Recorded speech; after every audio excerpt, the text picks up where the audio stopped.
Hey, Cut the Shit listeners. You can find every episode on Apple Podcasts, Spotify, or YouTube. Go check us out. Welcome back, everybody.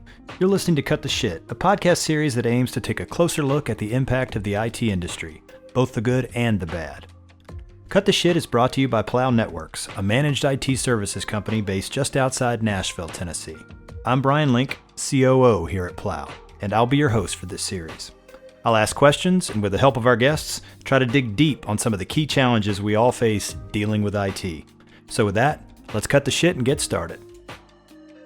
Hello, and welcome to 2025. This is Bryan Link, your fearless host, going solo again, as I normally do at the beginning of the year. Always a little strange. Probably tired of hearing me say that, but I feel like I'm obligated to do so, just given my discomfort with the format. I much prefer to be interviewing someone and asking the questions, and maybe a little color commentary here and there instead of having to carry the whole show. But here I am, and it's okay because I feel like I've got some interesting things to talk about, and it'll be short. So for those of you who make it to the end, congratulations. I'll try to make it easier for you by not making it too long. Again, I've done this show multiple times since we started the podcast almost 3 years ago now, which is wild. Started in the fall of 21. Is that right? I guess it has been 3 years, more than 3 years. Time flies when you're having fun. So this would be, I guess, my fourth of these shows. And it's not a prediction show because I don't believe in predictions, especially about technology. Way too hard.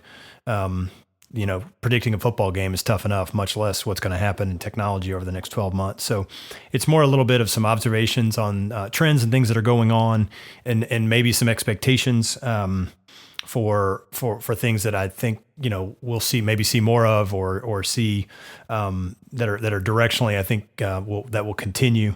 And most of it's drawn from the experience that I have in the seat that I sit in as COO at Plow and talking to clients. So it comes mostly from direct or indirect experience through the business, but also through reading and talking to others as well. So I'm not an analyst. That's not what I do. I get up every day and try to figure out how to help Plow do better at what we do. So this is I'm not trying to present some sort of unusual expertise here, other than that I'm somebody who's in this every day.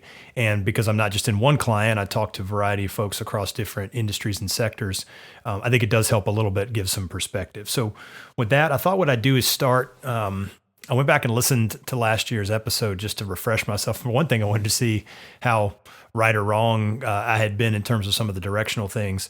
And as it turned out, I was quote unquote right, because I didn't really make it wasn't really anything risky. It talked about AI. Well, that's obviously the biggest thing to talk about in January of 2024. And frankly, it probably still is. That hasn't really changed. I don't know that I'd say it's accelerated because I don't know that it could get any hotter than it was in late 2023 and 24 in terms of mind share or words on the page, so to speak, for media. But it's continued to escalate and mature, I think. And so we'll talk some about that as part of this year's forward-looking effort. I talked about cybersecurity. Again, not a big risk there. Huge topic, still is. Not going anywhere. Some changes here and there, but for the most part, still a huge topic. I talked some about budgets tightening. Some of that was going into 2024. We weren't sure about the economy. Were we going to have a recession? It's a presidential election year that always makes people super kind of edgy. And this year, this past election was, a weird one. Seems like they all are now. So because of that, it made people, I think, even more on edge. So there's a lot of sort of, I think, maybe some squidginess around thinking about making longer term investments that may have freed up. Now we'll talk some about that. And then I talked a little bit about, maybe some developments in the use of passkeys and biometrics, again, related to the security discussion. And also, I had this idea about the way talent is developing as it relates to the IT services business, or sort of what I'd call core IT as opposed to development. I don't know. That was kind of fun to talk about, but I'm not sure that it was that relevant to anybody except folks that are hiring what I'd call, again, traditional IT folks, those in the network side, the cloud side, the end user support, device management side. And again, that's not just in, providers like Plow, that's inside every company. You have to deal with those. You either have to deal with them yourselves or go hire someone to do it. So if you're dealing with yourselves, then you're in the same boat that we are, which is you have to find good people who are competent, technical, can give good service, and also learn as these technologies evolve. So I think that is, that continues to be a challenge today. So, a couple things I'll hit on, just to start with, to pick back up the theme that, sort of the biggest thing in town, so to speak, is still AI, just like it was in January of 2024. That hasn't changed as I sit here on January 6th, 2025. The discussion has changed some. We're moving. I think people are much more focused on how do we make AI work for our business, as opposed to just sort of, AI is going to change everything. Maybe that's still the case. Maybe that was always true and will be, and it certainly will change things. But I think people have stopped. That conversation is not very useful to most folks. It wasn't very useful in January of 2024, and it's even less so now. And you're continuing to see maturity around the building out of use cases and solutions with generative AI to solve business problems, as opposed to sort of breathless conversations about what this is going to do to our sense of self, or humanity, or the job market, or those kinds of things. I mean, driverless cars, we're not there. They're still talking about it. They got a long way to go. Sort of what I'd call sort of the coolest examples of AI are still a long way off, but the boring stuff seems to be coming along just fine. The development of agents. There was an article in the Wall Street Journal recently about AI agents, and the continued development and application of AI there, right? I mean, everything. I mean, there's so much that could be done there. I mean, we all of us who've had experience with, voice response systems, automated voice response systems, or dealing with, website interactions, trying to figure out how to buy something, or, put together a package of travel or services, or even clothing, stuff like that on websites. Those experiences have long been frustrating and difficult to manage.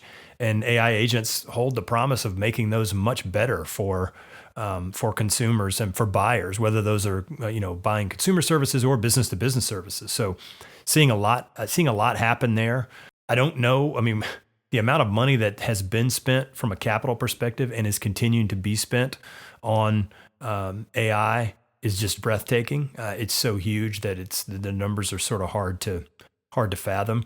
And you're seeing situations like, I mean, Microsoft is, I'm going to guess they're the biggest investor in AI. There's maybe a couple that are others that are close, but I mean, and even for a company as rich as Microsoft, with as the juggernaut that it is, this is pretty close to a bet the company investment for them.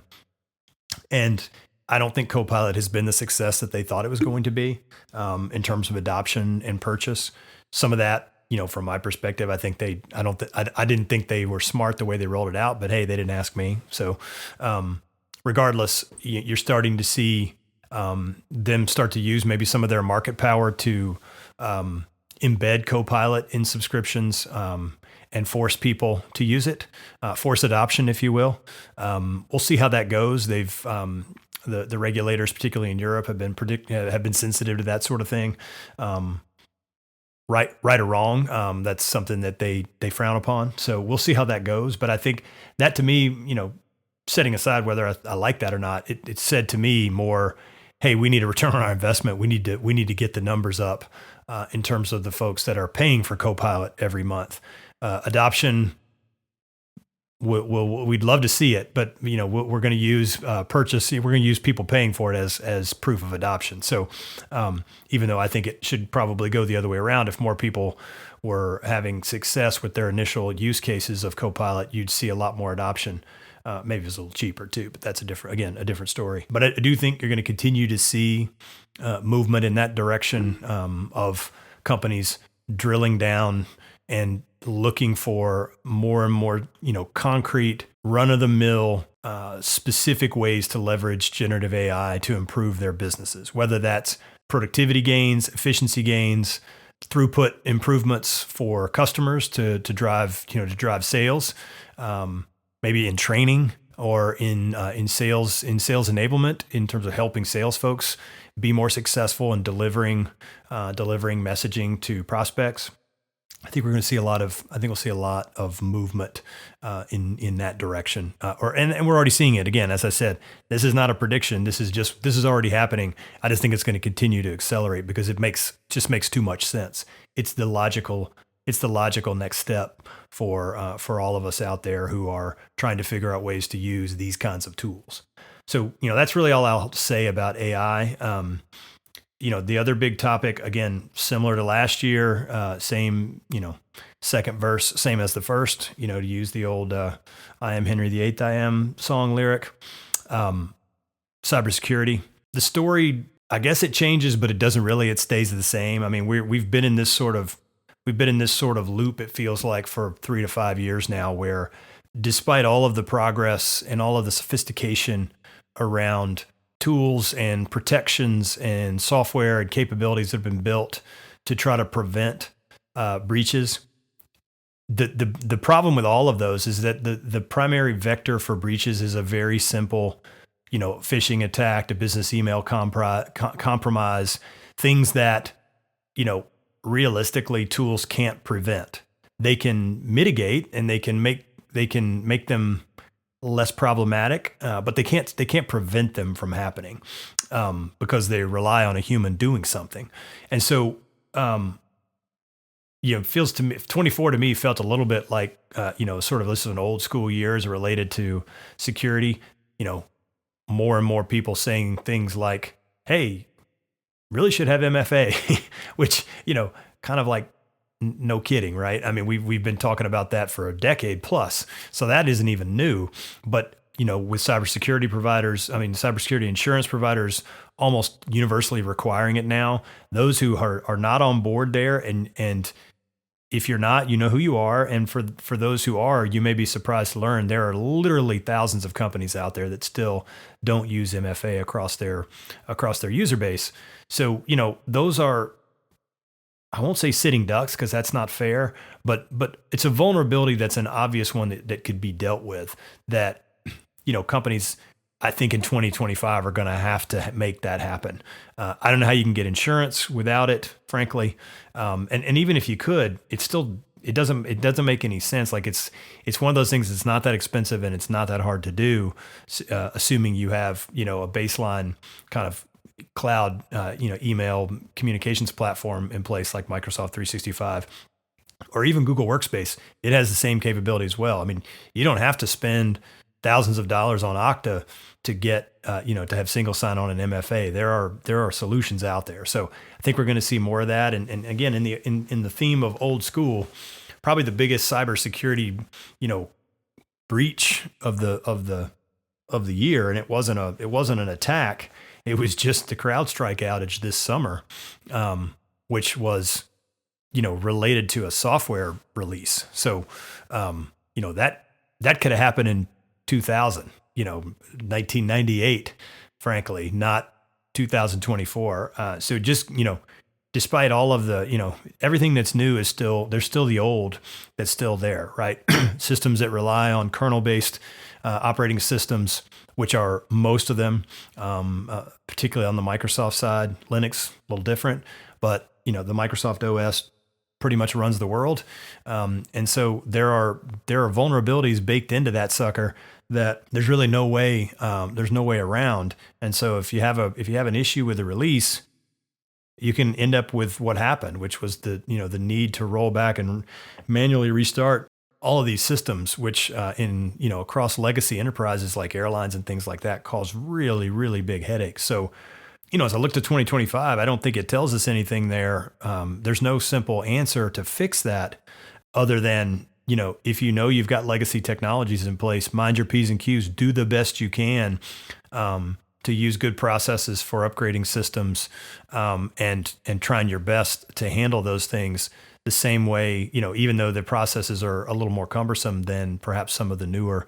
models where you can do, more rapid deployments. They're easier to do. They don't require, hands on keyboards or on devices. But that's, you know, there's not much you can do about that if you're an insurance company or you're a bank or you're an airline and you've got legacy systems in place that, I mean, in a perfect world, you would upgrade those, but you can't. It's just not that simple. And those systems work just fine. They're just a little harder to deal with on the sort of they got a heavier footprint in terms of maintenance, but they do what they're supposed to do. So, I don't think we might see another one of those in 2025. That would not surprise me.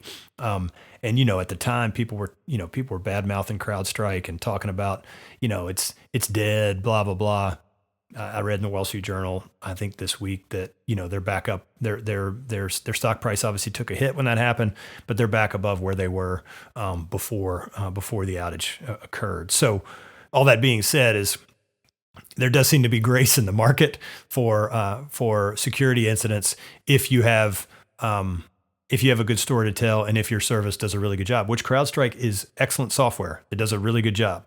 None of that was that's sort of the point I think investors sort of realized after the fact, is that, this didn't have anything to do with CrowdStrike's market offering. This had to do with the way they were handling this particular process. And it sounds like they've buttoned that up. Now, I know they've got some issues with Microsoft and others, but hey, they'll probably all figure that out. So I'll let the big boys worry about that. That's not our problem here. The last thing, I talked some about it last year, was around zero trust. And again, this is another sort of what I consider to be more of an enduring theme, that we've started to hear about, I don't know, 5 years ago or so, and just keeps picking up steam every year. And I think we're going to hear even more of it this year because it makes too much sense. It is the best paradigm we have in place today for dealing with the technology world that we live in, which is a distributed world, a cloud-based world, a credential-based world, not a device-based world. Doesn't mean devices don't matter. Not saying that, but in general, we're living in an application and an identity world now, not a device and a location world.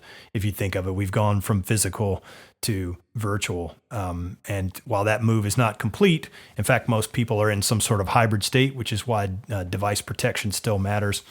We saw in 24, and I think we'll continue to see more of it, a merging of sort of endpoint and identity security protocols.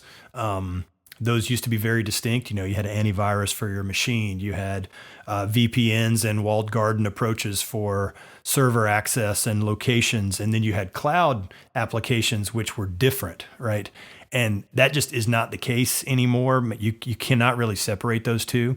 Trying to say, well, I'm going to protect identity, but not devices or vice versa, really is practically impossible to do now, given the merging or the sort of the blending of the hybridization of environments. Again, not a new theme, not a new topic, but just I think even small companies now are seeing this reality and dealing, and IT providers, both in-house and third parties, are approaching it with that in mind. I think talking about endpoint identity protection as one and the same, right? It's really a set of dimensions, if you will, for protecting an environment, because an environment is made up of all of those things. So I think we'll continue to see more of that in 2025. You'll see probably more products and services packaged in that way. And I think that's a good thing. I mean, we're doing that at Plow because we think it makes it easier for our clients to get what they need, to buy the right kinds of things and no more. But also because those things interact so closely together, it's pretty cold comfort to an internal IT person to hear from their security provider that, hey, your devices are protected. And they say, yeah, well, we got breached. And they say, well, yeah, that's on the identity side. We don't have anything to do with that. And it's like, well, that didn't really get us where we're trying to go. And the same would be true in the other direction if the identity person were to give them that story that the device had been compromised, but they weren't looking at that. So making sure that all that's covered, I think will again be something we see a lot of in 2025. Those are, I mean, that's all I've got as far as, what I think of our trends or, sort of big themes that that are carrying over from 24 into 25. There's a few things. Obviously, the presidential election just happened, and elections have consequences. Some wise ass political person said that once upon a time, and he or she is right.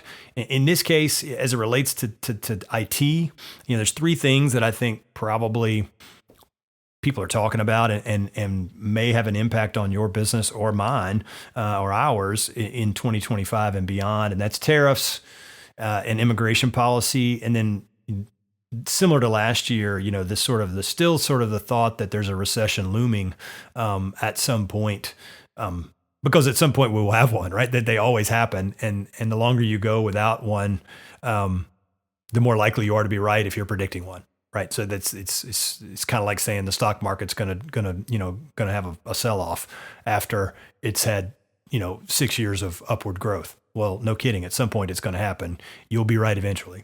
And I think there's no different. So I'm not going to spend any time on the recession because who knows about that. On the tariff side, frankly, who knows there as far as what the impacts might be. I don't think there's any doubt that the Trump administration is serious about tariffs. It's probably the one thing he's not a very consistent guy. He's been consistent on that. So I think we will see something. We'll see changes there. I have no idea what they'll be or what impact they might have on our business or yours. But it's just something, frankly, it's not much you can do about it, but it is something to pay attention to. Thinking about supplier diversity, if you're sourcing goods or services, is probably something you should be thinking about, even before this. If you weren't before, you definitely should now. If you were before, you should maybe think about it a little harder, just because it's certainly a possibility of either not being able to get what you need or having to pay more for it. So, I think that's probably all I've got there on that front. Would be something for all of us to consider as we move into the year. And then immigration, what actually happens as far as immigration policy and whether that just deals with illegal immigration or if it's broader immigration reform, I don't really know. Most of the frustration and I think issues have been on the illegal immigration side, but the two tend to get blended together. And legal immigration is super important to the IT world, both at the high end of the talent, at the end of the talent pool. Things like H-1B visas for high skilled developers and leadership and that kind of thing. But I also think more generally, if you look at business creation, if you look at the contribution to technology writ large from either immigrants or children of immigrants or students who come here who then stay. Or students, doing things while they're here who are immigrants. That ecosystem is really important to the IT world, and the chilling effect that's likely to happen either from true legal changes or just the perspective that, hey, maybe I'd be better off to go to Australia or England or somewhere else as opposed to the U.S. That could hurt us as an industry, right? We're a small company, so immigration is not something that's on our radar. Maybe it's very important to your company. I don't know, but I'm thinking more of a broader sense of the industry as a whole. It definitely could have an impact on the industry and make labor costs more expensive, and also just not just a cost perspective, but getting the best, if you will. I mean, I heard somebody refer to the United States in the context of, we should think of this as like it's like a draft, and we're trying to get as many number one draft picks as we can, and legal immigration and being the kind of place where the best and brightest want to come and want to set up shop and want to live and work is really good for us as a technology industry and as a country. And I don't know how well that message mixes with the tone of the conversation today, right? Which is pretty negative. And again, I think there's some good reasons for that. But regardless, if you're a person who's antsy, who's smart and motivated, who lives somewhere where you don't feel like you can do what you want to do, I hope that the U.S. is the place that you want to come, and that we are able to accommodate that. And I don't know if those two things are going to be true in the way they have before. Although that's somewhat of a story. That's somewhat of a falsity as well, because immigrating to the U.S. is actually a lot harder than than I think a lot of people think it is legally. Part of the reason we have so much illegal immigration is because it is quite difficult to immigrate here legally. Anyway, that's an aside. This is not a political podcast. I have no dog in the hunt. More just trying to look at it for what it is and what it might mean for us as, again, for little old Plow, and then for everyone else who's in this ecosystem trying to figure out how to get better at solving technology problems. So I think, those are probably the only points I'd want to make as we go into the year. I'm excited for 2025. I feel like 2024, it was a good year, but it was an odd year because election years always create so much anxiety kind of in the broader populace. And, they say politics is downstream from culture, but during election years, it feels like it's the other way around for sure. So, maybe we can get back to a little more normalcy in 2025. We've got some strong tailwinds, right? The country's actually doing quite well. Inflation, while, prices didn't go down, the inflation's not like it was, right? Labor, unemployment's still low, right? Small business sort of optimism is pretty strong. The market continues to do well. There's a lot of strong factors in our favor. So hopefully, we will all be able to sort of continue to ride that wave and be successful, grow our businesses, help create great opportunities for our teams, do a good job for our clients, and continue to, improve and innovate and do cool stuff as the year goes on. So, that's my hope for Plow and for each of you and your companies. If you're a client of ours, and if you were a client of ours in 2024, we thank you very much for the business, and we look forward to serving you in 2025. If you're not, give us a call if you think we can help you. I think we've got a lot to offer, and so talk to us if you're not already on the team, so to speak. And with that, I'll let you get back to it. Happy New Year, and wish you all the best. We hope you enjoyed this episode. If you are enjoying the podcast, we'd appreciate it if you would become a subscriber wherever you get your podcasts. And if you could rate and review the show on Apple Podcasts and Spotify, that would really help us out. Or you can just go old school and tell your friends, your family, your colleagues, and hell, anybody else who you think might want to hear something like this to listen in. If you're on social media, make sure to follow us on TikTok @CutTheShitPod, all one word, where we post lots of clips from the podcast. And last but not least, you can also watch the YouTube version of the show on our YouTube channel @Plow Networks. Until next time, take care and have a great day.